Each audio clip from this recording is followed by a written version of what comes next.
আল্লাহ জানেন দৃষ্টি থেকে সূচনা হবে, শেষটা হবে গিয়ে লজ্জাস্থানে। প্রথমে দেখবে, ভালো লাগবে, জবান দিয়ে কথা বলবে, হাত দিয়ে ছুঁইবে, তারপরে পা দিয়ে তার কাছে যাইবে, সর্বশেষ তার সাথে জিনা হবে লজ্জাস্থানের মাধ্যমে। এজন্য আল্লাহ শুরুতেই বললেন চক্ষুকে অবনত রাখো, তারপরে সাথে সাথেই বলে দিলেন তোমরা তোমাদের লজ্জাস্থানকে হেফাজত করো। যালিকা আযকা লাহুম, এটা তোমাদের জন্য পবিত্রতা। ইন্নাল্লাহা খাবীরুম বিমা ইয়াসনাউন, আল্লাহ বলেন মুমিন বান্দা বান্দিরা যা করে আমি আল্লাহ সব জানি। মানুষ যা করে আল্লাহ জানেন কি জানেন না? মানুষ যা করে আল্লাহ সব কিছুই জানেন। এজন্যই বলে দিচ্ছেন ও পুরুষেরা দৃষ্টিকে অবনত রাখো। পরের আয়াতে আল্লাহ মুমিনা নারীদেরকে বলতেছেন وَقُلْ لِلْمُؤْمِنَاتِ يَغْضُضْنَ مِنْ أَبْصَارِهِنَّ وَيَحْفَظْنَ فُرُوجَهُنَّ। আল্লাহ বলতেছেন হাবিব আমার মুমিনা নারীদেরকে বলে দেন তারাও যেন তাদের দৃষ্টিকে অবনত রাখে এবং লজ্জাস্থানকে হেফাজত করে। পুরুষও বললেন নারীকেও বললেন, দুই জায়গায় যদি ঠিক তাহলে পর্দা লঙ্ঘন হওয়ার আর কোন স্রোত আছে? কথায় আছে না, এক হাতে তালি। পর্দা কেন করবে? পর্দা না করলেই তো চলে। পুরুষের যেমন স্বাধীনতা আছে, নারীর কেন স্বাধীনতা থাকবে না? এমন একদল আছে, এমন একদল নারীও আছে। ইসলাম নারীকে পূর্ণ স্বাধীনতা দিয়েছে, ইসলাম নারীকে পূর্ণ সম্মান দিয়েছে। নারীর ইজ্জত, সম্মান, সম্ভ্রম তার পূর্ণটা ইসলাম তাকে দিয়েছে। ইসলাম ছাড়া দুনিয়ার কোন তন্ত্রে মন্ত্রে যদি আপনি শান্তি খুঁজেন তাহলে তো শান্তি খুঁজে যাবে না, বরঞ্চ অশান্তি ছাড়া আর কিছুই খুঁজে পাওয়া যাবে না। অশান্তি ছাড়া আর কিছুই না। দুনিয়ার তন্ত্র মন্ত্র খুঁজে দেখা গেল যে প্রতিদিন ডিভোর্স হচ্ছে। দুনিয়ার তন্ত্র মন্ত্র দিয়ে দেখা গেল প্রতিদিন অসংখ্য নারী তার সতীর্থ হারাচ্ছে। আল্লাহ তাআলা ভূমিকাটা আমি আপনাদের সামনে খোলাসা করে দিচ্ছি, তারপর 8টা পয়েন্ট আলোচনা হবে। একটা আয়াত ভূমিকার মধ্যে আল্লাহ তাআলা নারী পুরুষ উভয়কেই পর্দার ব্যাপারে আদেশ দিচ্ছেন। সূরাতুন নূরের 30 নম্বর আয়াতে আল্লাহ মুমিন পুরুষকে আদেশ দিচ্ছেন। সূরাতুন নূরের 31 নম্বর আয়াতে আল্লাহ মুমিনা নারীদেরকে আদেশ দিচ্ছেন। আল্লাহ বলেন আউযু বিল্লাহি মিনাশ শাইতানির রাজীম বিসমিল্লাহির রহমানির রহিম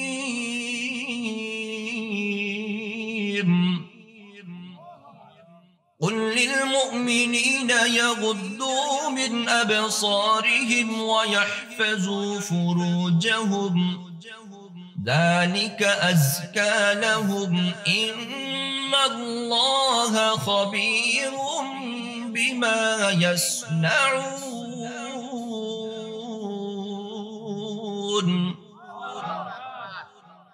محترم حاضرين، আল্লাহ তাআলা সূরাতুন নূরের 30 নম্বর আয়াতে মুমিন পুরুষদেরকে বলতেছেন, আল্লাহ তার হাবিবকে বলতেছেন হাবিব আমার আপনি মুমিন পুরুষদেরকে বলে দেন ইয়াগুদ্দু মিন আবসারিহিম, তারা যেন তাদের দৃষ্টিকে অবনত রাখে। পর্দা যেই জিনিসটা দ্বারা লঙ্ঘন হয় তার প্রধান অস্ত্র হলো দৃষ্টি, চক্ষু। নারীকে আপনি দেখবেন আপনার চক্ষু দিয়ে দেখবেন। এই জন্য পুরুষকে আল্লাহ বলে দিচ্ছেন ও দুনিয়ার মুমিন পুরুষেরা তোমরা তোমাদের দৃষ্টিকে অবনত রাখো। তারপরে আল্লাহ বলতেছেন ওয়ায়াহফাজু ফুরুজাহুম, তোমরা তোমাদের লজ্জাস্থানের হেফাজত করো। ও আমার ভাই, আল্লাহ পাক কত বড় হিকমতওয়ালা, প্রজ্ঞাপূর্ণ। আল্লাহ জানেন দৃষ্টি থেকে সূচনা হবে, শেষটা হবে গিয়ে লজ্জাস্থানে। প্রথমে দেখবে, ভালো লাগবে, জবান দিয়ে কথা বলবে, হাত দিয়ে ছুঁইবে, তারপরে পা দিয়ে তার কাছে যাইবে, সর্বশেষ তার সাথে জিনা হবে লজ্জাস্থানের মাধ্যমে। এজন্য আল্লাহ শুরুতেই বললেন চক্ষুকে অবনত রাখো, তারপরে সাথে সাথেই বলে দিলেন তোমরা তোমাদের লজ্জাস্থানকে হেফাজত করো। যালিকা আজকা লাহুম, এটা তোমাদের জন্য পবিত্রতা। ইন্নাল্লাহা খাবীরুম বিমা ইয়াসনাউন, আল্লাহ বলেন মুমিন বান্দা বান্দিরা যা করে আমি আল্লাহ সব জানি। মানুষ যা করে আল্লাহ জানেন কি জানেন না? মানুষ যা করে আল্লাহ সব কিছুই জানেন। এজন্যই বলে দিচ্ছেন ও পুরুষেরা দৃষ্টিকে অবনত রাখো। পরের আয়াতে আল্লাহ মুমিনা নারীদেরকে বলতেছেন وَقُلْ لِلْمُؤْمِنَاتِ يَغْضُضْنَ مِنْ أَبْصَارِهِنَّ وَيَحْفَظْنَ فُرُوجَهُنَّ, আল্লাহ বলতেছেন হাবিব আমার মুমিনা নারীদেরকে বলে দেন তারাও যেন তাদের দৃষ্টিকে অবনত রাখে এবং লজ্জাস্থানকে হেফাজত করে। পুরুষও বললেন নারীকেও বললেন, দুই দিকেই যদি ঠিক তাহলে পর্দা লঙ্ঘন হওয়ার আর কোনো স্রোত আছে?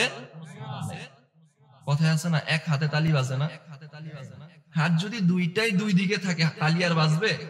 বাজবে না। আল্লাহ নারীকে কত সম্মান দিয়েছেন। এখন আজকালকে মনে করা হচ্ছে পর্দা একটা নারীর উপর চাপিয়ে দেওয়া হচ্ছে, সারাক্ষণ ঘরে বসে থাকো, সারাক্ষণ ঘরে বসে থাকো। এটা কেমন যেন নারীর অধিকার ক্ষুণ্ণ করা হচ্ছে, তাদের একটা দাবি। একটা যুক্তি দিয়ে যদি বুঝায়, দেখেন হরিণ যদি মনে করে জঙ্গলের মধ্যে বাঘ আমাকে আক্রমণ করে, যেই জঙ্গলে বাঘ আছে সেই জঙ্গলে আমি থাকবো না, বাঘ আমার জন্য হুমকি স্বরূপ, তাহলে এটা কথাটা যৌক্তিক হবে না অযৌক্তিক হবে? কিভাবে অযৌক্তিক হবে? এই দিক থেকে অযৌক্তিক হবে, যেই জঙ্গলে বাঘ নাই ওই জঙ্গলে যদি হরিণ থাকে তাহলে হরিণের নিরাপত্তা হবে না, কারণ প্রত্যেকটা শিকারী গিয়ে ওই হরিণকে ধরে এনে খেয়ে ফেলবে। আল্লাহ তাআলা যেই জঙ্গলে বাঘ রাখছেন ওই জঙ্গলে হরিণকে রেখেছেন, বাঘ হরিণের নিরাপত্তা দেয়, শিকারী থেকে কি দেয়? নিরাপত্তা দেয়। নারীকেও পর্দার আদেশ দিচ্ছেন, মুমিন অন্যান্য পুরুষের দৃষ্টি থেকে, যাদের চক্ষু অন্তরের ভিতরে কুচ্ছা আছে, বেধি আছে, তারা যেন লালায়িত না হয়ে যায়, পর্দার ভিতরে থাকো। ঠিক আছে না? একদম শামুক দেখবেন, শামুক আছে না? এই বর্ষার শেষে জমিনের মধ্যে এক কিছু শামুক পাওয়া যায়, এগুলো কম দামি, এই মানুষ নেয় না। আর একটা শামুক আছে গহীন সমুদ্রের তলদেশে থাকে, ওই শামুক আবার খুব দামি, খুব দামি। যেটা লুকায়িত থাকে, আবৃত থাকে, সেই জিনিসটা খুব দামি হয়, যেটা সবার সামনে থাকে সেটা দাম কম হয়। আরো উদাহরণ আছে, কয়টা দেব? নারীকে আল্লাহ যে জিনিসটা দিয়েছেন পর্দা, এটা নারীর জন্য একটা সম্ভ্রম, এটা একটা সিম্পটম, এটা তার থাকতেই হবে। ধরেন একটা সাপ, সাপ যদি সুবল না দেয় এরা কি সাপ বলবে? এরা সাপ বলবে না। নারীরও যদি পর্দা না থাকে তাহলে তাকে আর নারী বলা হবে না, সে তো পুরুষের মতো হয়ে গেল।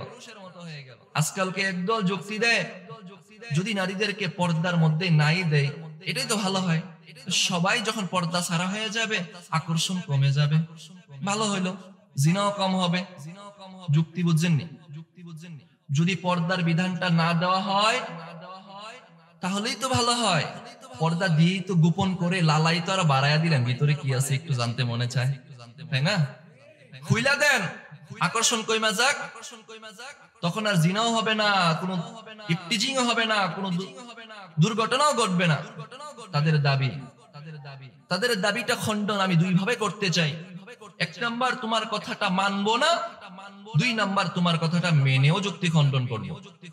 প্রথম নাম্বার, তোমার কথা আমি মানি না, না মেনে যুক্তি খণ্ডন করবো এইভাবে যে তুমি যদি বলো যে নারীর ওপেনে খুলে দিলে পুরুষের প্রতি আকৃষ্টতা কমে যাবে, এটাই ভালো হয়, এই বিধান উঠিয়ে দিলে নারীর ইজ্জত রক্ষা হয়, সবাই নিরাপদে থাকবে, এটাই যদি বলো, তাহলে তুমি জরিপ করে দেখো ইউরোপ আমেরিকার মধ্যে শতকরা 99% মহিলা প্রায় উলঙ্গ হয়ে চলাফেরা করে, প্রায় উলঙ্গ হয়ে, তাদের কাপড়ের কোনো ঠিক নাই, তারপরেও ওখানে কোনো পর্দার বিধানই নাই, তারপরেও ওখানে প্রতি বছর জরিপ করে দেখা যায় শতকরা 17% নারী 18 বছরের আগেই তার সতীর্থ হারাচ্ছে। কেন করছে তাহলে এটা? যদি খুলে দিলে আকর্ষণ কমেই যায়, তাহলে কেন করলো? এই সতীর্থতা কেন হারাচ্ছে তারা? সুতরাং তোমার যুক্তি মানা গেল না। এখন যদি বলো যে না, তোমার যুক্তি আমি মেনে তোমারটা খণ্ডন করব, এবার আমি তোমারটা মেনে যদি নেই, তাহলে তোমার যুক্তি কেমন যুক্তি দেখো। তুমি নারীকে বলতেছো একটা খোলা শামুকের মতো আমি খুলে দিতে বলতেছো। তুমি তাহলে নারীর কখনোই সম্মান চাও নাই, তুমি কখনোই নারীর কখনো ইজ্জত চাও নাই, তুমি কখনোই নারীর কখনো ভালো চাও নাই। আমি নারীকে পর্দার মধ্যে থাকতে বলতেছি, বোঝা গেল আমি নারীকে একটা মুক্তা শামুকের সাথে তুলনা করে তার ইজ্জত সম্মান দিতে চেয়েছি। ঠিক কিনা বলুন? তুমি তো সম্মান দিতে চাও নাই, তোমার কথা যদি আমি মেনেই নেই, বোঝা গেল তুমি সম্মান দিতে চাও নাই। মুহতারাম হাজিরিন, এই হলো যুক্তি। অনেক যুক্তি আছে, সময় অল্প। আমি 8টা পয়েন্টে নারীদের জন্য করণীয়, পর্দা না করলে কি অবস্থাটা হবে, আজকে আমাদের সমস্ত সমাজের অবস্থাটা 8টা পয়েন্টে তুলে ধরার নিয়ত আছে। মুহতারাম হাজিরিন, প্রত্যেকটা ধর্মের মধ্যেই পর্দার কথা কিছু না কিছু আছে। চিকিৎসা বিজ্ঞান, যুক্তি বিজ্ঞানও বলে যে জিনিসটা ঢাকা থাকে ওই জিনিসটা খুব সুন্দর হয়ে গড়ে ওঠে।